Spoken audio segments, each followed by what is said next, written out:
Bismillahirrahmanirrahim. Assalamualaikum warahmatullahi wabarakatuh. Alhamdulillahirabbil alamin wassalatu wassalamu ala asyrafil anbiya'i wal mursalin wa ala alihi wa sahbihi ajmain. Asyhadu an la ilaha illallah wahdahu la syarika lah wa asyhadu anna Muhammadan abduhu wa rasuluh la nabiyya ba'da. Alhamdulillah, hadirin fidakumullah. Kita berpetang hari dalam keadaan Islam, dalam keadaan bertauhid, tunduk patuh kepada Allah Subhanahu wa taala. Mudah-mudahan Allah Subhanahu wa taala mencurahkan rahmatnya kepada kita semua, senantiasa mencurahkan maghfirah dan keberkahan di dalam kehidupan kita. Salawat dan salam semoga tetap tercurah kepada kedua dan uswah kita Rasulullah Muhammad sallallahu alaihi wasallam. Mudah-mudahan salawat juga tercurah pada keluarga, sahabat dan para pengikutnya hingga akhir zaman. Kita akan masuk ke pembahasan Fathu Makkah atau Futuh Makkah, pembebasan kota Makkah, penaklukan kota Makkah. Hadirin hafizakumullah, peristiwa ini terjadi pada bulan Ramadan tahun ke-8 Hijriah atau tahun 630 Masehi. Kita sudah mengetahui di pembahasan-pembahasan sebelumnya bahwa Rasulullah Shallallahu Alaihi Wasallam telah melakukan gencatan senjata dengan orang-orang Quraisy. Ya. Salah satu isi dari perjanjian Hudaybiyah, di mana di sana disepakati gencatan senjata, adalah bahwa setiap kabilah, suku, bangsa Arab itu diberikan kebebasan untuk bersekutu dengan pihak manapun yang mereka inginkan. Boleh bersekutu dengan kaum muslimin yang dipimpin oleh Rasulullah. Boleh juga berkoalisi, bersekutu dengan orang-orang Quraisy. Nah, jadi pada saat itu setiap bangsa Arab memilih dia mau berpihak kemana. Nah, di antara kabilah Arab yang berpihak atau bersekutu, bahasa kita sekarang berkoalisi dengan Rasulullah Shallallahu Alaihi Wasallam adalah Bani Khuza'ah. Bani Khuza'ah ini musyrik, ya, suku bangsa Arab yang musyrik. Dia belum masuk Islam tetapi bersekutu dengan Rasulullah Sallallahu Alaihi Wasallam. Nah, di masa-masa sebelum perjanjian Hudaybiyah telah terjadi permusuhan antara dua kabilah, yakni Bani Bakr, kabilah Bani Bakr dan kabilah Bani Khuza'ah. Nah, ketika ada perjanjian Hudaybiyah, Bani Bakr ini dia bersekutu dengan orang-orang Quraisy, sedangkan Bani Khuza'ah seperti tadi sudah saya sebutkan, dia bersekutu dengan kaum muslimin. Nah, ketika terjadi gencatan senjata, terjadi sebuah insiden. Ringkasnya adalah Bani Bakr melakukan penyerangan kepada Bani Khuza'ah. Dan Bani Bakr ini dia disokong, didukung persenjataannya oleh orang-orang Quraisy. Nah, ini jelas, ya, penyerangan dari Bani Bakr ke Bani Khuza'ah ini adalah sebuah pelanggaran terhadap perjanjian gencatan senjata. Maka Bani Khuza'ah ketika mendapatkan penyerangan seperti ini, di antara mereka ini ada yang gugur, kemudian pemimpinnya yang bernama Budayl bin Warqa, dia segera datang ke Madinah, bertemu dengan kawan sekutunya, yakni kaum muslimin di Madinah, ya, bertemu dengan Rasulullah Sallallahu Alaihi Wasallam. Jadi dia mengadukan tentang hal ini, melaporkan kejadian bahwa Bani Bakar dengan dukungan orang-orang Quraisy telah melakukan penyerangan. Artinya sekali lagi, orang-orang Quraisy dan sekutunya telah melakukan pelanggaran terhadap gencatan senjata. Begitu. Nah, situasi dan kondisi seperti ini disadari betul oleh para pemimpin Quraisy pada saat itu. Maka Abu Sufyan dia segera menuju ke Madinah. Ini Madinah zaman sekarang, Madinah zaman dulu. Segera datang ke Madinah, berangkat ke Madinah untuk apa? Untuk melakukan upaya diplomasi. Upaya diplomasi, jangan sampai terjadi keretakan, ya, konflik yang berlanjut antara orang-orang Quraisy dengan kaum muslimin. Abu Sufyan ini awalnya dia datang dulu ke Madinah itu ke rumah putrinya, Ummu Habibah. Kita tahu Ummu Habibah ini adalah istri Rasulullah. Datang kepada Ummu Habibah, kepada anaknya. Nah, waktu itu Ummu Habibah pun sudah menunjukkan sikap yang keras, ya, kepada ayahnya dengan tidak mengizinkan ayahnya itu, Abu Sufyan itu, untuk duduk di tempat yang biasa diduduki oleh Rasulullah Shallallahu Alaihi Wasallam. Sampai Ummu Habibah itu mengatakan, kasur ini adalah milik Rasulullah, sedangkan engkau orang musyrik dan najis. Jadi aku tidak suka engkau duduk di atas kasur tersebut, kata Ummu Habibah. Nah ini, ya, ketegasan, ya, seorang Muslim kepada orang kafir yang memusuhi umat Islam, walaupun bapak sendiri, gitu ya, kalau memusuhi Islam, ya, berbuat jahat kepada umat Islam, memusuhi umat Islam, ya harus disikapi dengan tegas, gitu ya. Asyidda'u 'alal kufar itu begitu, tegas kepada orang-orang kafir, maksudnya orang-orang kafir yang memusuhi, gitu. Ya, bandingkan dengan Bani Khuza'ah, ya, orang musyrik juga tapi tidak memusuhi kaum muslimin sehingga bisa bersekutu, gitu. Tapi orang Quraisy dia musyrik dan memusuhi umat Islam, maka disikapi dengan sikap tegas. Syidda'u 'alal kuffar, gitu. Ini yang ditunjukkan oleh Ummu Habibah, ya, istri Rasulullah, anak dari Abu Sufyan, pemimpin Makkah. Nah, Abu Sufyan dia datang menghadap kepada Rasulullah, tapi Rasulullah tidak mau diajak bicara sama sekali. Kemudian Abu Sufyan ini tidak putus asa. Dia kemudian datang kepada Abu Bakar, sama tidak digubris juga. Datang kepada Umar, apalagi, gitu ya, tidak digubris. Datang kepada Ali bin Abi Thalib, juga tidak digubris. Akhirnya, ya, bisa dikatakan diplomasi ini gagal. Diplomasi yang dilakukan oleh Abu Sufyan bin Harb ini gagal. Nah, bahkan yang terjadi kemudian adalah Rasulullah Shallallahu Alaihi Wasallam merencanakan sebuah manuver, ya, yakni akan menyerang Makkah, menguasai Makkah.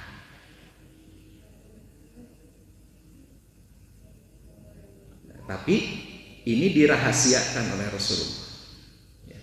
Ya, Rasulullah memberitahukan kepada beberapa orang yang memang perlu tahu, ya, bisa dikatakan mungkin ahlus syura'nya, ya, anggota yang biasa bermusyawarah dengan Rasulullah Shallallahu Alaihi Wasallam tentang rencana akan melakukan penyerangan ke kota Makkah. Kemudian Rasulullah berdoa, ya Allah, rahasiakan informasi ini dari orang-orang Quraisy agar kami bisa menyerang mereka dengan tiba-tiba di negeri mereka sendiri. Ini doa yang dilantunkan oleh Rasulullah Sallallahu Alaihi Wasallam. Nah, berita tentang rencana penyerangan kaum muslimin ke Mekah ini nyaris bocor. Ya, cak-cak bodas. Istilahnya ada cak-cak bodas gitu ya. Siapa yang nyaris membocorkan rahasia ini adalah sahabat Rasulullah, Hatib bin Abi Balta'ah radhiyallahu anhu. Nah, tapi memang Hatib bin Abi Balta'ah ini sebetulnya dia tidak bermaksud untuk berkhianat, membocorkan rahasia ini. Ya. Jadi dia ini semata-mata karena ada rasa sayang kepada keluarganya yang masih tinggal di Mekah. Ada saudara-saudaranya di sana. Hatib bin Abi Balta'ah ini khawatir kalau Rasulullah melakukan penyerangan ke Madinah, keluarganya ini akan menjadi korban. Karena bayangan Hatib bin Abi Balta'ah ini akan terjadi perang gitu. Jadi kemudian dia menulis surat, Hatib bin Abi Balta'ah ini, untuk memberitahukan kepada kerabatnya yang ada di Mekah tentang tentang rencana Rasulullah Shallallahu Alaihi Wasallam akan melakukan penaklukan, melakukan futuhat, memfutuhkan kota Mekah. Kemudian surat ini dititipkan kepada seorang perempuan kurir ya, yang bernama Muzainah. Ada juga yang mengatakan namanya Sarah ya. Ini mantan budak wanita salah seorang dari Bani Abdul Muttalib gitu. Singkat cerita, kemudian wanita ini pergi untuk mengantarkan surat ke Mekah dari Madinah. Ya. Nah, Rasulullah Shallallahu Alaihi Wasallam kemudian menerima wahyu, pemberitahuan dari Allah Subhanahu Wa Taala tentang perbuatan Hatib bin Abi Balta'ah. Maka Rasulullah segera mengutus Ali bin Abi Thalib dan Az-Zubair bin Al-Awwam untuk mengejar wanita itu, kurir itu. Kata Rasulullah, kejarlah wanita yang membawa surat dari Hatib bin Abi Balta'ah yang isinya adalah penjelasan kepada orang-orang Quraisy tentang rencana kita terhadap mereka. Maka kemudian Ali bin Abi Thalib dengan Zubair bin Al-Awwam ya, berangkat, dan kemudian di sebuah dataran tinggi, di dataran tinggi Bani Abu Ahmad, menemukan perempuan itu ya. Menemukan perempuan itu, kemudian meminta perempuan itu turun ya. Muzainah ini ya tadi, atau Sarah tadi namanya, dia disuruh turun dari untanya dan dibongkar ya pelana untanya itu. Tapi ternyata tidak menemukan apa-apa. Tapi Ali bin Abi Thalib dia sudah jelas tadi diperintahkan oleh Rasulullah SAW untuk menemukan surat dan dibawa oleh wanita itu. Kata Ali bin Abi Thalib, tidak mungkin Rasulullah berdusta. Ya. Maka Ali tetap memaksa kepada perempuan itu untuk memberikan surat itu. Sampai kemudian karena perempuan itu mengaku tidak ya dia mengakunya sih enggak ada surat segala macam. Bingung juga kan, mau maksa perempuan gimana caranya kan gitu. Kalau laki-laki bisa ditonyok gitu. Ditonyok apa gitu segala macam supaya ngaku gitu ya, menyerahkan surat. Ini kalau perempuan gimana? Nah, akhirnya kemudian Ali bin Abi Thalib dia mengatakan, kalau kamu tidak menyerahkan surat itu, sekarang juga aku akan menelanjangi kamu. Nah, ini diperbolehkan ya dalam situasi dan kondisi seperti ini menyampaikan ancaman ya, boleh, karena situasinya memaksa, situasi yang sangat penting. Perempuan itu takut juga kalau mau ditelanjangin gitu ya. Akhirnya dia segera mengeluarkan surat itu dari rambutnya, dari kondeknya gitu ya, dari konde. Dikeluarkan surat itu. Nah, kemudian dibawalah surat itu oleh Ali bin Abi Thalib dan Zubair bin Al-Awwam. Nah, hadirin hafizakumullah, peristiwa inilah yang menjadi sababun nuzul sebab turunnya Quran surat Al-Mumtahanah. Silakan dilihat di Al-Quran ya, Quran surat Al-Mumtahanah sejak ayat 1 sampai ayat terakhir. Ini bicara tentang bagaimana seharusnya sikap seorang muslim, wala seorang muslim, loyalitas seorang muslim, dan barok ya, pemutusan hubungan seorang muslim dengan orang-orang kafir yang memusuhi umat Islam ya. Turun surat Al-Mumtahanah. Jadi Rasulullah memanggil Hatib bin Abi Balta'ah dan kemudian ditanya dulu, walaupun sudah jelas ya, ada beritanya dari Allah gitu ya, melalui malaikat Jibril, tapi ditanya dulu, tidak langsung dihukum oleh Rasulullah, ditanya dulu, wahai Hatib, kenapa engkau melakukan ini?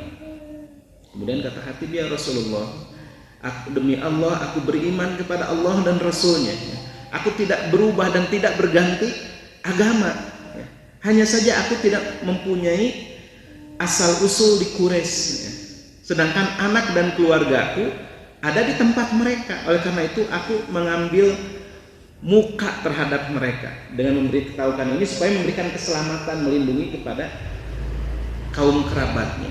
Umar bin Khattab langsung ya mencabut pedangnya gitu ya, dan kepada Rasulullah, wahai Rasulullah, izinkan aku memenggal leher orang munafik ini.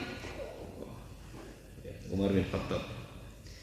Tapi Rasulullah dengan tenang mengatakan, wahai Umar, engkau tidak tahu bahwa Allah melihat mujahidin Badar di perang Badar, kemudian berfirman, kerjakanlah apa saja yang kalian inginkan karena aku telah mengampuni kalian. Maksud Rasulullah bahwa Hatib bin Abi Balta'ah ini veteran perang Badar.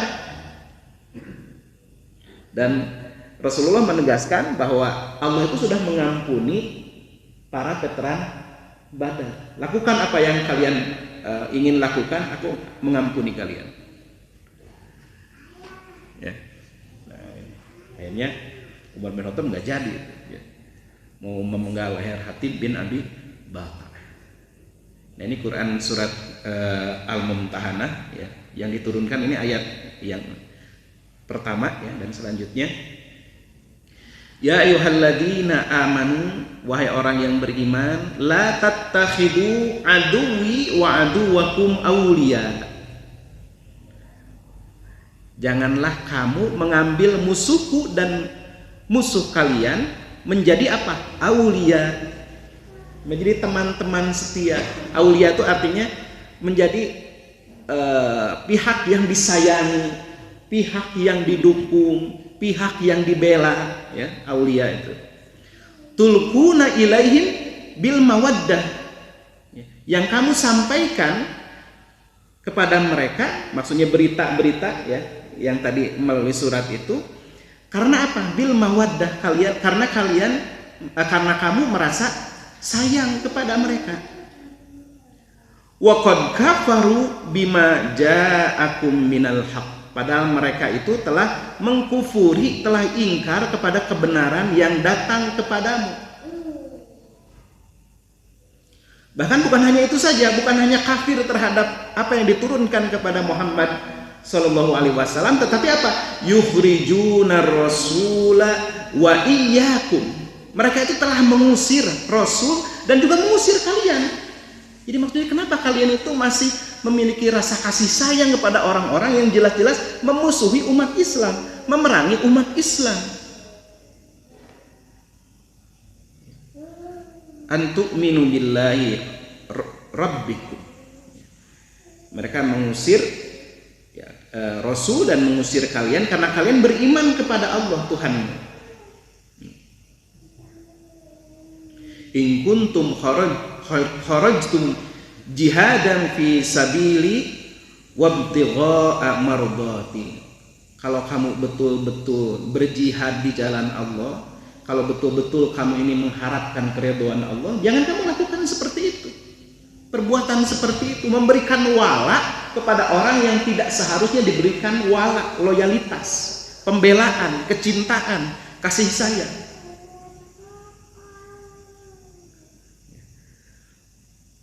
Tusirruna ilaihim bil mawaddah wa ana a'lamu bima akhfaitum wa ma a'lantum. Ya. Kamu memberitahukan secara rahasia berita-berita dari Muhammad SAW kepada mereka karena rasa kasih sayang. Ya. Aku lebih mengetahui apa yang kamu sembunyikan dan apa yang kamu nyatakan. Wa may yaf'alhu minkum faqad dhalla sawa'as sabil. Dan barang siapa di antara kamu yang melakukannya, maka sesungguhnya dia telah tersesat di jalan yang lurus. Silakan nanti PR-nya di rumah baca Quran surat Al-Mumtahanah. Itu membahas ya. Sampai kemudian diberikan contoh yang harus dijadikan uswatun hasanah itu adalah Ibrahim, Nabi Ibrahim walladzina ma'ahu, dan orang-orang yang mengikutinya. Bahwa mereka itu benar-benar barok terhadap kekafiran, menolak kepada kekafiran. Dicontohkan, kamu ini seharusnya mencontoh Ibrahim bagaimana dia berpisah dengan orang tuanya, berpisah dari bangsanya, ya, dari masyarakatnya. Karena apa? Karena beriman kepada Allah Subhanahu wa taala. Barok, ya, berlepas diri dari kekafiran, tidak membela kekafiran. Gitu. Nah, kemudian nanti dibahas bagaimana sikap seorang muslim kepada non muslim yang tidak memerangi agama Allah. Itu diceritakan di dalam Quran surat Al-Mumtahanah semuanya, gitu ya. Tidak akan cukup waktunya kalau dibahas sekarang ya. Ya, kita lanjutkan ya. Nah, setelah itu kemudian Rasulullah segera bergerak ke Makkah. Kemudian menunjuk Abu Raham Al-Ghifari sebagai amir sementara, pemimpin sementara di Madinah. Nah, ini terjadi pada tanggal 10 Ramadan ya. Beliau waktu itu sedang berpuasa. Nah, tapi ketika sampai di Al-Qudayd ya, Al-Qudayd di Mekah, ini tempat terkenal juga sekarang juga ya, Qudayd gitu. Kemudian Rasulullah membatalkan puasanya. Nah, waktu itu Rasulullah menghubungi beberapa kabilah yang bersekutu dengan kaum muslimin ya, selain kabilah orang-orang dari Madinah, juga ada kabilah-kabilah lain berhimpun sampai akhirnya terkumpul 10.000 personil, jumlah yang cukup banyak untuk saat itu ya. Bergerak menuju ke Makkah. Nah, Abu Sufyan ketika setelah gagal ya melakukan diplomasi, kemudian segeralah orang Quraisy ini mengutus kembali Abu Sufyan untuk melakukan diplomasi ulang ya.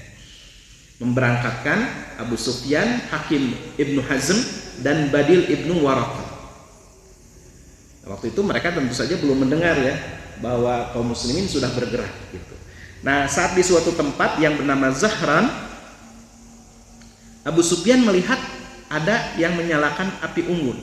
Ketika didekati ternyata itu adalah kaum muslimin. Maka segeralah Abu Sufyan itu ditangkap dan kemudian dihadapkan kepada Rasulullah Shallallahu Alaihi Wasallam. Nah, pada saat itulah, singkat ceritanya, ini sebenarnya ada agak panjang ya, agak detail ceritanya, tapi pada saat itulah kemudian Abu Sufyan itu masuk Islam. Jadi dia agak akhirnya masuk Islam gitu. Abu Sufyan. Kemudian Muawiyah itu bahkan anak dari Abu Sufyan yang nanti menjadi khalifah setelah Ali bin Abi Thalib ya. Muawiyah ini disebutkan dia sudah masuk Islam sejak peristiwa Umratul Qada ya, mengqada umrah. Dia sudah masuk Islam sejak itu, tapi merahasiakan keislaman Muawiyah itu. Ada juga yang mengatakan Muawiyah itu masuk Islam nanti ketika Futuh Makkah. Nah, Abu Sufyan mulai di sini ya. Walaupun waktu itu dia masih ketika disuruh masuk Islam itu dalam dirinya aku sudah sebetulnya masih ada keraguan ya. Tapi kemudian dia akhirnya masuk Islam dan dia nanti menjadi pembela Islam juga ya. Mengikut dalam futuhat-futuhat, penaklukan wilayah-wilayah, dia turut serta dalam jihad ya.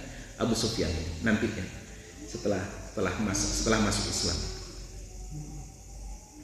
Nah, waktu itu Rasulullah Shallallahu Alaihi Wasallam memberikan perlindungan, mengistimewakan Abu Sufyan, yaitu untuk ya menempatkanlah Abu Sufyan ini seorang tokoh, pemimpin Quraisy waktu itu gitu ya. Dan dia ini memang senang kalau diangkat lah gitu ya kedudukannya itu. Maka Rasulullah mengatakan, sampaikan kepada kaummu, siapa yang masuk rumah Abu Sufyan dia akan aman. Siapa yang menutup pintunya, pintu rumahnya, artinya dia diam di rumah, tidak melakukan perlawanan, maka dia aman. Barang siapa yang masuk ke wilayah Masjidil Haram, maka dia aman. Sampaikan itu, gitu, kata Rasulullah. Nah, jadi ini untuk menjaga jangan sampai terjadi peperangan, pembunuhan di kota Makkah. Dan kemudian Rasulullah menyuruh Abu Sufyan ini supaya dia ditahan ya di sebuah tempat untuk melihat kekuatan kaum muslimin, supaya tidak terpikir dia melakukan pengkhianatan gitu ya. Nah, Rasulullah sengaja gitu ya menahan Abu Sufyan di sebuah tempat untuk melihat rombongan kaum muslimin yang akan segera masuk ke kota Makkah.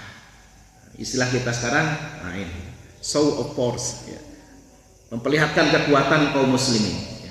Waktu itu seluruh pasukan diceritakan memakai sorban hijau ya, terdiri dari kaum Ansor, kaum Muhajirin, dan itu membuat Abu Sufyan ini kagum sekali. Ya.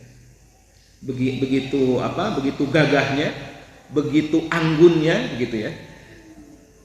Barisan kaum muslimin ya, dengan ya badannya itu tegap gitu ya. Itu membuat Abu Sufyan ini tidak terpikir sama sekali gitu ya untuk melakukan pengkhianatan. Dia terkagum-kagum sampai dia mengatakan, ini ada obrolan antara Abu Sufyan dengan Abbas ya, paman Rasulullah. Kata Abu Sufyan, subhanallah, wahai Abbas, siapa mereka itu? Kata Abbas, itulah Rasulullah Shallallahu Alaihi Wasallam di tengah-tengah kaum Muhajirin dan Ansor ya. Kemudian Abu Sufyan mengatakan, tidak ada orang dan kekuatan yang dapat menandingi mereka, wahai Abu Fadl. Abu Fadl ini panggilan kepada Abbas ya, bin Abdul Muttalib. Demi Allah, kemenakanmu kelak akan menjadi maharaja yang besar. Kemudian kata Abbas, wahai Abu Sufyan, ini bukan kerajaan, tapi ini adalah kenabian. Kita terbayang ya bagaimana Rasulullah dulu dalam keadaan dihina, dicaci, dimaki, dan pada saat ini datang dalam keadaan penuh kekuatan untuk menaklukkan kota Makkah. Nah, Abu Sufyan kemudian masuk ke kota Makkah dan dia menyampaikan tadi ya, wahai orang-orang Quraisy, Muhammad akan datang kepada kalian dengan membawa pasukan yang tak mungkin kalian tandingi, kata Abu Sufyan. Karena itu barang siapa yang masuk ke rumah Abu Sufyan, dia selamat. Orang-orang Quraisy mengatakan, celaka kamu Abu Sufyan, apa gunanya kami masuk ke rumah kamu? Kemudian kata Abu Sufyan, siapa yang menutup pintu rumahnya dia selamat. Siapa yang masuk ke dalam Masjidil Haram dia selamat. Nah, kemudian orang-orang Quraisy ya sudah nggak bisa melawan lagi. Mereka akhirnya berpencaran ya, masuk ke rumahnya masing-masing. Sebagian juga mereka kemudian berbondong-bondong masuk ke wilayah Masjidil Haram pada saat itu. Kaum muslimin kemudian masuk ya, merangsek ke kota Makkah. Dari ada yang mengatakan ada dari 3 pintu masuk gitu ya ke kota Makkah. Waktu itu Rasulullah SAW ya, datang tidak dengan penuh kesombongan ya. Justru Rasulullah datang dengan penuh ketawaduan. Di atas punggung untanya ya, beliau duduk, badannya membungkuk ya, merendahkan diri, sampai-sampai diceritakan janggutnya beliau ini hampir menyentuh punggung untanya. Memuji Allah Subhanahu wa taala, mengagungkan Allah Subhanahu wa taala gitu ya, bukan petantang-petenteng gagah-gagahan gitu, enggak. Kemudian Rasulullah Shallallahu Alaihi Wasallam mengatakan kepada orang-orang Quraisy, hari ini hari Ka'bah harus dihormati, kata Rasulullah. Wahai orang-orang Quraisy yang dimuliakan, hari ini orang-orang Quraisy dimuliakan oleh Allah. Kemudian kepada pasukannya waktu itu Rasulullah SAW memerintahkan untuk tidak menyerang orang-orang Quraisy, tidak membunuh orang-orang Quraisy kecuali diserang, ya, kecuali diserang gitu. Nah akhirnya pada saat itulah Mekah takluk, futuh, ya, tanpa perlawanan, dan orang-orang kemudian berbondong-bondong masuk Islam setelah futuh Makkah. Kemudian Rasulullah SAW masuk ke Baitullah, ke Ka'bah, beliau tawaf, lalu menghancurkan berhala-berhala dan patung-patung yang ada di sekitar Ka'bah. Kemudian di dalam Ka'bah juga ada gambar-gambar yang gambar Nabi Ibrahim, gambar segala macam gitu ya, gambar-gambar berhala itu dihapus oleh oleh kaum muslimin pada saat itu.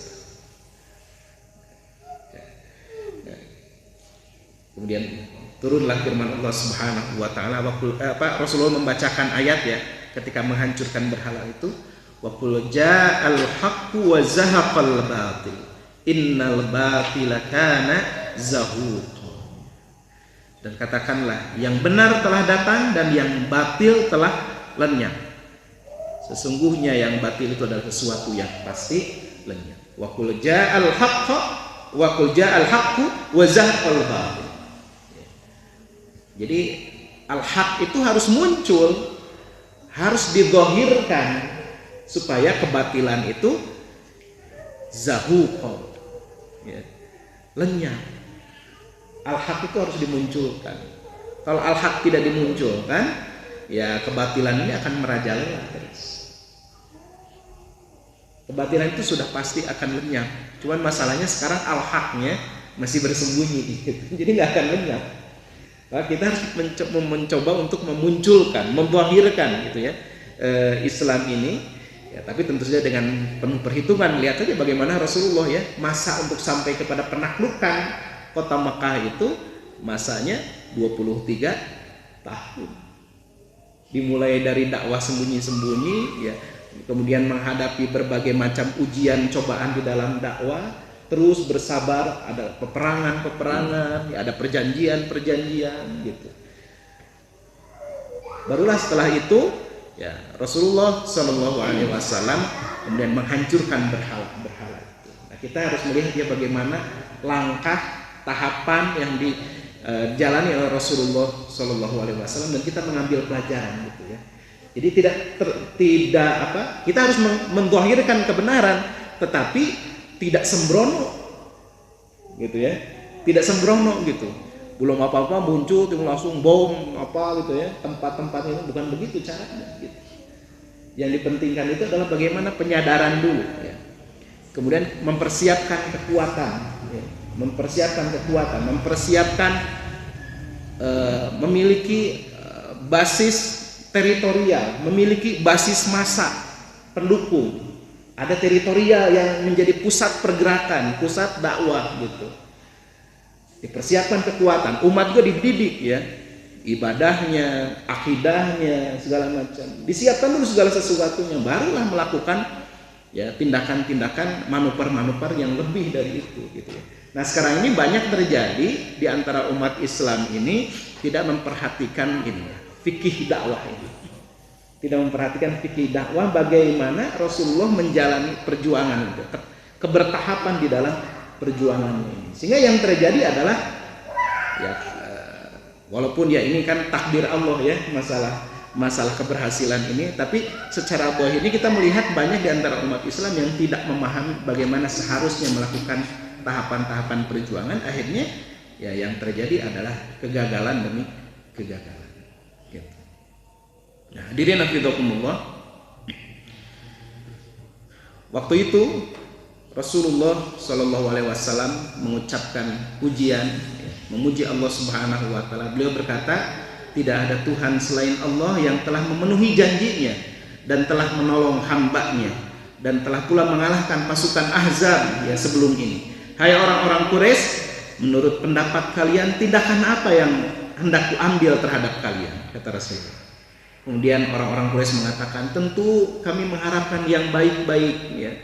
Wahai saudara mulia dan putra saudara yang mulia, Kemudian Rasulullah berkata, kukatakan kepada kalian apa yang dahulu pernah dikatakan Nabi Yusuf kepada saudara-saudaranya. Tidak ada hukuman apapun terhadap kalian, pergilah kalian semua bebas. Dimaafkan oleh Rasulullah Shallallahu Alaihi Wasallam. Setelah itu orang-orang Quraisy bubar, ya.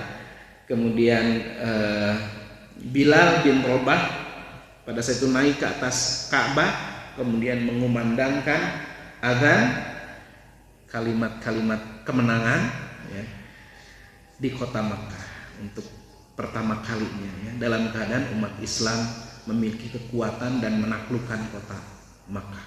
Ya. Nah, hadirin jazakumullah, itulah perjuangan Rasulullah Shallallahu Alaihi Wasallam dengan para sahabatnya.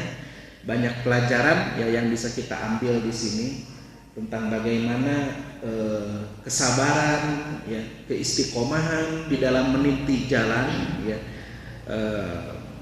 bertahap, ya, menyiapkan langkah strategi yang tepat, ya, untuk sampai kepada kemenangan atau meraih, ya, tujuan. Ini yang harus menjadi pelajaran buat kita semua.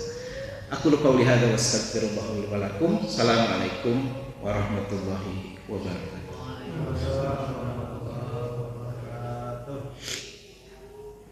Bacaan ada? Enggak pilih.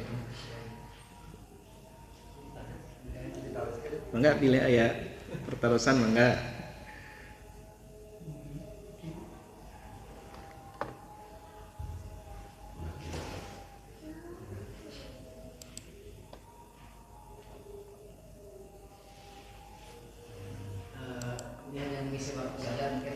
Ya, bagus. Kalau kaitan turunnya surah An-Nasr, tidak jaa Rasulullah wafat, itu juga kan berkaitan dengan Betul.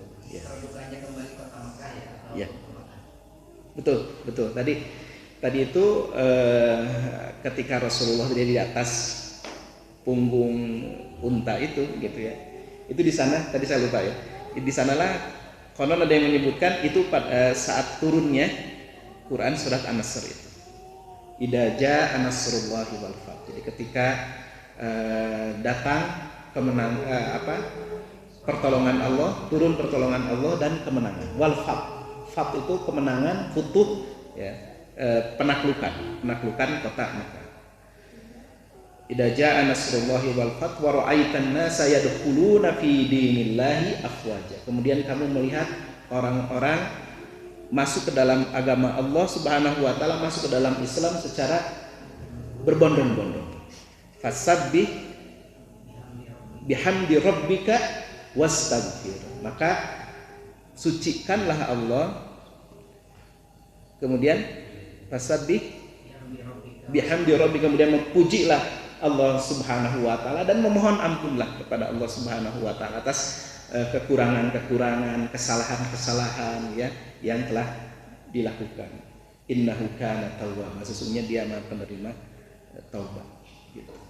Nah, ini pelajaran, ya, kepada kita semua bahwa ketika kita mendapatkan pertolongan, kejayaan tadi seperti yang saya sebutkan tadi, ya, tidak malah petantang-petenteng, sok menyombong, gitu ya, memperlihatkan keangkuhan, tapi justru semakin tunduk kepada Allah Subhanahu wa taala, karena hakikatnya kemenangan itu adalah atas pertolongan Allah. Kalau bahasa di dalam undang-undang di dalam pembukaan undang-undang, ya, itu atas berkat rahmat Allah, gitu. Ini luar biasa, ya, para founding father kita, ya. Jadi menyadari betul bahwa kemerdekaan, ya, kebebasan itu adalah pertolongan dari Allah Subhanahu wa taala, keberkahan dari Allah Subhanahu wa taala. Nah, ini akhlak, ya, akhlak yang ditunjukkan oleh Rasulullah Shallallahu Alaihi Wasallam untuk kemudian kita teladani, bahwa ketika kita mendapatkan keberhasilan, kesuksesan, yang pertama kali harus kita ingat ini adalah ini datang dari Allah Subhanahu wa taala, gitu, ya. Ini luar biasa, ya, surat An-Nasr. Enggak ada lagi yang lain? Juga ini kaitan dengan surah Al-Fat, ya. Ada khususkan nama surah Al-Fat. Inna fatahna laka fatham mubina. Ya. Fatham mubina itu Nyata. jelas kebenaran yang nyata. Juga ini kaitan dengan Futuh Makkah juga. Bukan, kalau surat Al-Fath itu seperti yang sudah pernah kita bahas ya kalau tidak salah ya, yaitu itu terkait dengan perjanjian Hudaibiyah.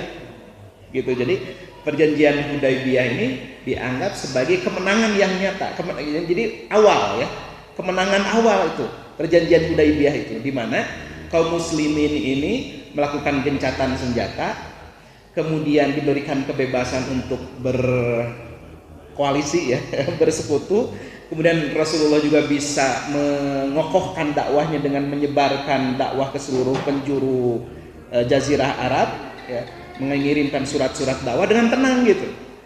Karena kan sebelumnya selalu berbentrok dengan orang-orang Quraisy kan. Tapi ketika sudah ada perjanjian gencatan senjata, perjanjian Hudaibiyah itu, leluasa melakukan aktivitas dakwah, dan kaum muslim ini menjadi setelah perjanjian Hudaibiyah itu ini semakin meningkat.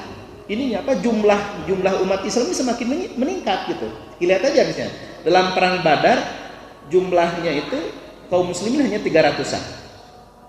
Ketika perang Uhud kaum muslimin jumlahnya 1000 berkurang 300 jadi 700 ya gitu ya, kurang lebih ya dari. Kemudian ketika perang Khandaq sudah 3000 ya kan. Kemudian berikutnya ketika Futuh Makkah 10.000. Ini artinya apa? Artinya ada pertambahan yang terus menerus gitu ya, terutama ketika perjanjian Hudaibiyah ini. Itulah makanya kenapa disebut sebagai Fatham Mubina, kemenangan yang nyata. Nah, makanya saya tegaskan ya dulu bahwa di antara aspek perjuangan yang tidak boleh kita lupakan selain perjuangan militer juga adalah perjuangan politik. Karena kan perjanjian Hudaibiyah ini perjanjian politik gitu ya. Dan bahkan yang disebut kemenangan yang nyata itu adalah justru perjuangan melalui jalur politik lah gitu, strategi gitu ya. Yang jelas tapi kemaslahatannya gitu ya. Yang jelas kemaslahatannya. Jadi yang terpenting mungkin dalam situasi kondisi sekarang, kuantitas itu tidak begitu diperlukan ya. Kalau kita melihat bagaimana Rasulullah membina ya umat dan sebagainya, Gitu. berarti berlabat ya akan kasih Biidznillah, ya. betul. Jadi golongan yang sedikit itu bisa mengalahkan golongan yang banyak. Masya Allah, ya. Dengan izin Allah. Jadi luar Masya Allah. biasa ya. Masya Allah. Contoh perjuangan. Nah, ini PR kita, Pak, gitu ya. PR kita yang sudah insya Allah ya ahli masjid gitu. Bahwa yang harus kita fokus prioritaskan itu adalah bagaimana meningkatkan kualitas. Kuantitas tentu saja perlu gitu ya. Cuma kualitas harus lebih diprioritaskan. Insya Allah dengan begitu, insya Allah gitu ya, kejayaan umat, kebangkitan umat ini bisa akan segera terwujud ya dengan membangun, membina kualitas umat insya Allah. Itu saja mungkin yang bisa disampaikan. Sekali lagi aku lupa lihat. Assalamualaikum warahmatullahi wabarakatuh.